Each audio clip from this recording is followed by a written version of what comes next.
Hello there, my name is Ben Walker and I'm working with Promise Yourself to tell you about all the things that we're just not taught about at school. Now these can be anything from mortgages to buying a house, renting a house, taxes, debts, everything that we could really do with knowing for our adult life and just aren't taught about. So today I'm talking about cover letters. Now cover letters have become an increasingly vital part of any job application. It's essentially a letter that's sent in alongside a CV that is bespoke made for that particular job at that particular company. Now cover letters are essentially all about doing your research. You need to make sure you know exactly what you're applying for and how you fill that role perfectly at that company. And it's also a really good way to sell yourself. It's a way of showing that you are the right candidate, you are the person that the employer should hire, and this is why. Now, a cover letter doesn't have to be too long. It should be between 3 to 5 short paragraphs and definitely under a side of A4. You don't want to go overboard, because if the recruiter is going through these applications and sees a massive cover letter, they're just not going to read it, okay? You want to keep it nice and short and concise and get to the point. So the first thing you want to do on any cover letter is the research. If there's an opportunity you want to apply for, fine, great, go for it, but make sure you know exactly what it is you're applying for. That way you'll know what the recruiter is looking for and how you answer each of these requirements.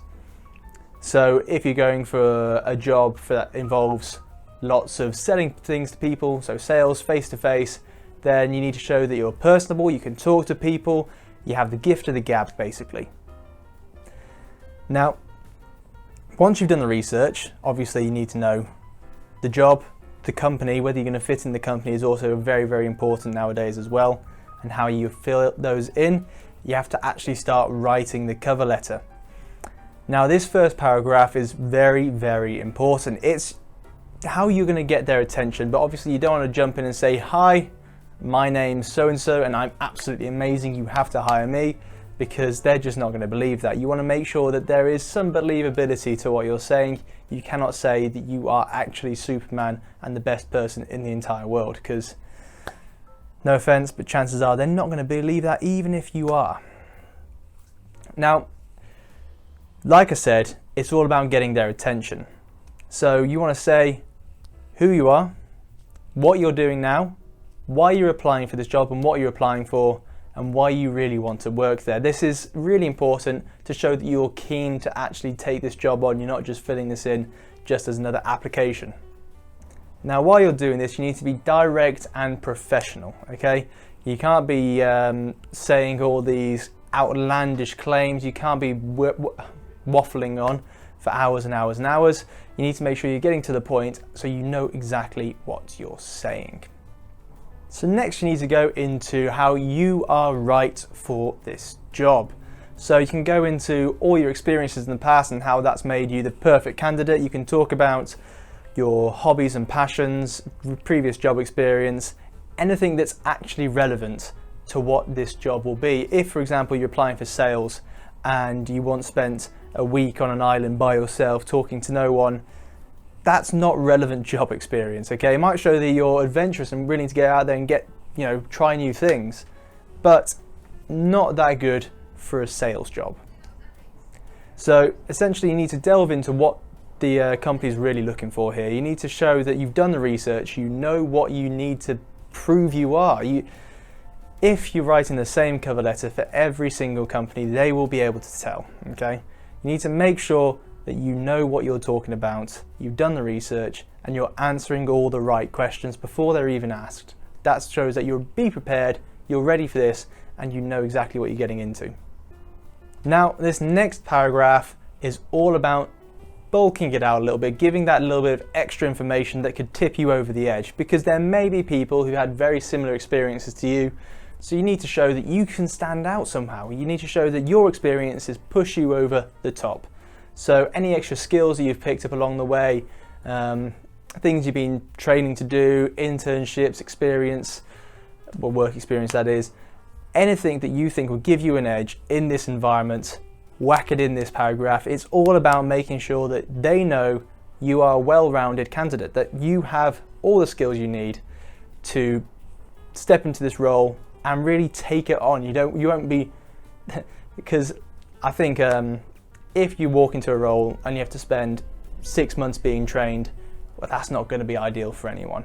So just make sure you know exactly what you are doing when you're writing these cover letters, because otherwise you could end up waffling a little bit like me. I do waffle a little bit too much, I won't lie. So just make sure you know exactly what you're about to say.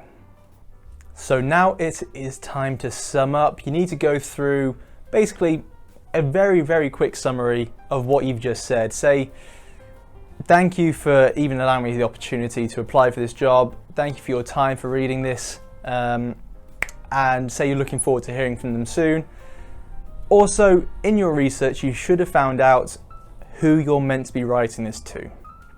So if you can't find an actual name, so for example, the head of the recruiting department or head of HR, it's really up to you which one of those you go for, or just a recruiter that works at the place. But if you can't find anything, then dear, sir, madam, sorry, don't just say cheers for that, I hope you had a good read. Say thank you, sir/madam, for taking your time to read this, and I'm looking forward to hearing back from you soon. So now we're going to move on to some tips just for writing your cover letter. Now, I know I've said this quite a lot, and I always do seem to say it quite a lot, but research is so important. If you don't know what you're applying for, you won't be able to write a good cover letter. Each cover letter should be tailored for each job application. I know it sounds like a hell of a lot of work, and it really is, but it can also be the difference between actually getting a job offer and not, because there's so many people out there applying for jobs. So having a bespoke cover letter for each application could really, really help you out. Now, going back onto the research, you need to have your details right. Don't say random words hoping there's something about the right thing. I mean, especially the company name. You don't want to be saying the wrong company name or the wrong name of the person who you will be reading it. So just make sure you have all the details you need. Don't, skim on that bit. That's really, really important. Next is making sure that you really don't waffle. Okay, you don't want to be dragging this on for ages and ages. 3 to 5 short, concise paragraphs is enough. If it's too long, it won't get read. But similarly, if it's too short, chances are it won't get read either. So 3 to 5 is your golden area.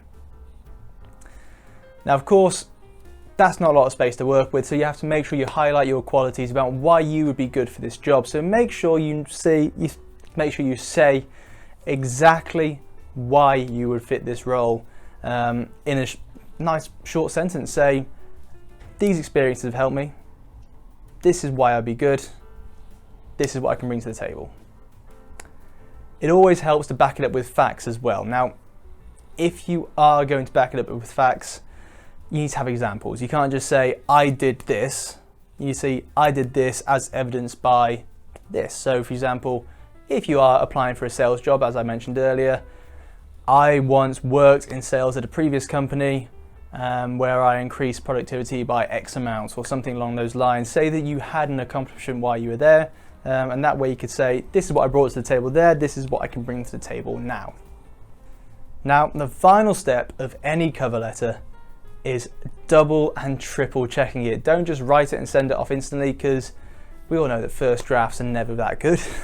So just make sure that you are going through and checking it thoroughly. Get friends and family around you to check as well, because if there is any spelling or grammar errors in there, your recruiters are going to catch up on that. So just make sure that you are checking it before you're sending it off.